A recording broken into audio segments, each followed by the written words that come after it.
Hello everyone and welcome back to my channel. In today's video we are going to do an update on my Jujutsu Kaisen Phantom Parade launch tier list. We are going to use it as a baseline and then move some units around and also add some units including the new featured SSR Junpei. We are not going to go over every single character again since I did that almost a week ago.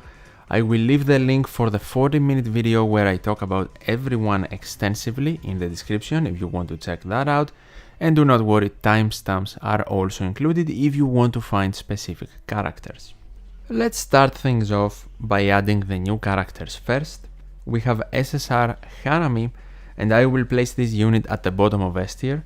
Very interesting unit, also technically free to play, but needs a lot of grind to actually acquire. We have a hybrid kit here, not only with damage but also with some debuffing and utility. Skill 1 is Jujutsu damage for 2 hits but to a single target. Skill 2 is more Jujutsu damage at a higher percentage. Skill 3 decreases all enemies' damage by a specific amount for 3 turns, which is pretty nice, and increases own ultimate skill goes. So what is the ultimate? We have ranged Jujutsu damage to all enemies and 4 hits being applied, which is actually very good. And then we have a domain expansion, the first character on the list with this ability. The domain expansion lasts for 4 turns and it comes with the following effects. Guaranteed hit effect and attack immunity nullification to Hanami, decreases all enemies damage by a specific amount, and makes Hanami unable to feel own ultimate skill goes while it is active. Once the domain deactivates, it depletes the cursed energy of the user, so in this case, for SSR Hanami.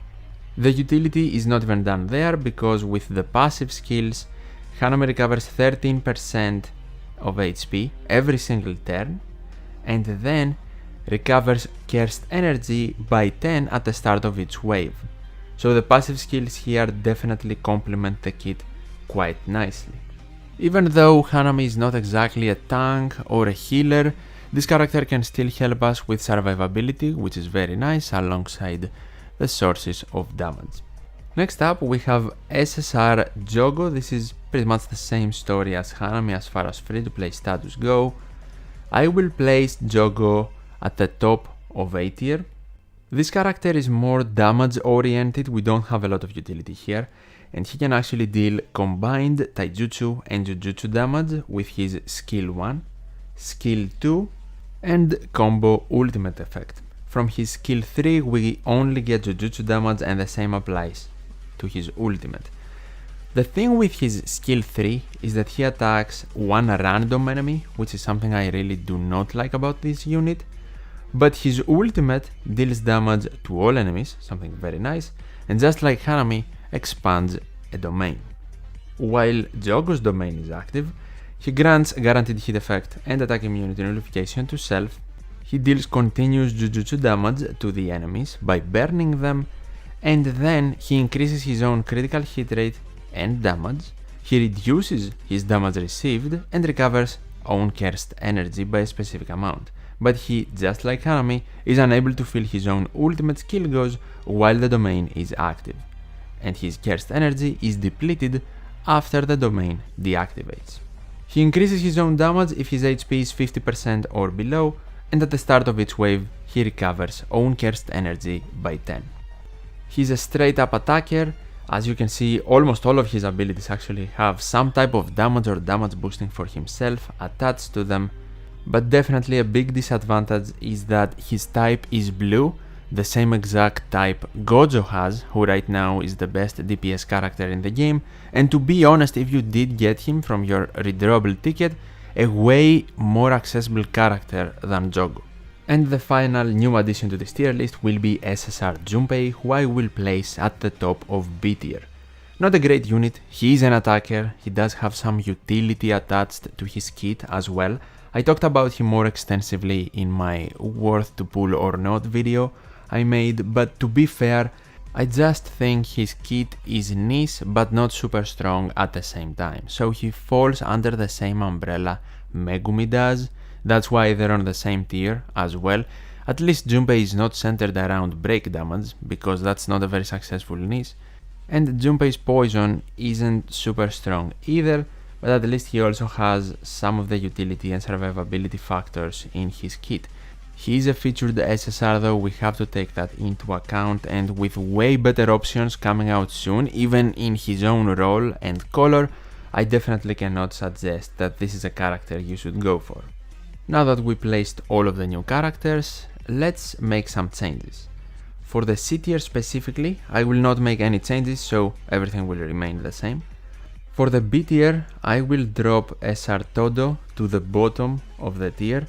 I just think that the difference between him and Megumi should be bigger, and at the same time he's not an amazing SR to invest into either. As an SR attacker, he focuses way too much on break damage, which, as I have mentioned already, is not a great niche to focus. And at the SR rarity, to be fair, he doesn't have the best of stats. You should be focusing on getting an SSR main DPS, but even as a secondary DPS, there are just better options out there, even at the same rarity. Mai and Mekamaru are two examples in the same tier, and the second change will be placing Mekamaru one spot over Mai. And that is because of his skill 3 and ultimate being able to damage all enemies, which can actually be very helpful in the early Phantom Parade content, and I also think that it is especially helpful if the enemy has weakness to his typing. Moving on to the A tier changes, I want to actually drop both SSR Todo and the Nanami a bit lower. I think I will place them over Shoko right here. The reason I do that is because, first of all, I think we should character Todo individually, not taking into account his amazing combo with SSR Yuji. If you do have the ability to pair him up with Yuji, he might even be an S tier character for your account. But let's rank him as a standalone unit in this tier list, so I think closer to the bottom of A is better for him. For Nanami, I think that all of the characters that are now above him can be more useful for your account, and I also am not the biggest fan of the fact that to maximize his damage, you have to wait until turn 9. That is definitely not the best combination, even though he's definitely still a usable DPS. After that, we are going to move Panda up to the top of A tier, because in my opinion he should be a bit over Miwa. They are some of the few tanks in the game right now, so they do fill the same role. Panda has better stats, he's more durable, and probably a bit better than Miwa as well, can do more damage too, he's not just a tank. So he goes at the top of A tier, and then the final change for the A tier, I want to move Rare Yuki up to the bottom of S tier. His utility can be very helpful, especially for a rare character, and if you actually do have a main DPS like Gojo that deals Jujutsu damage, Yuki with his ultimate can help you a lot to increase the damage output even more.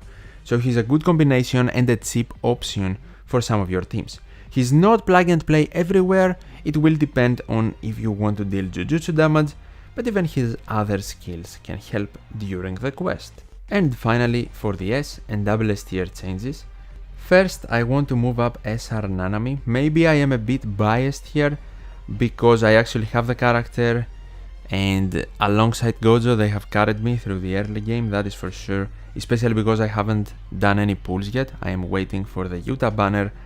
But SR Nanami is so helpful, I will place him over Momo in the same tier.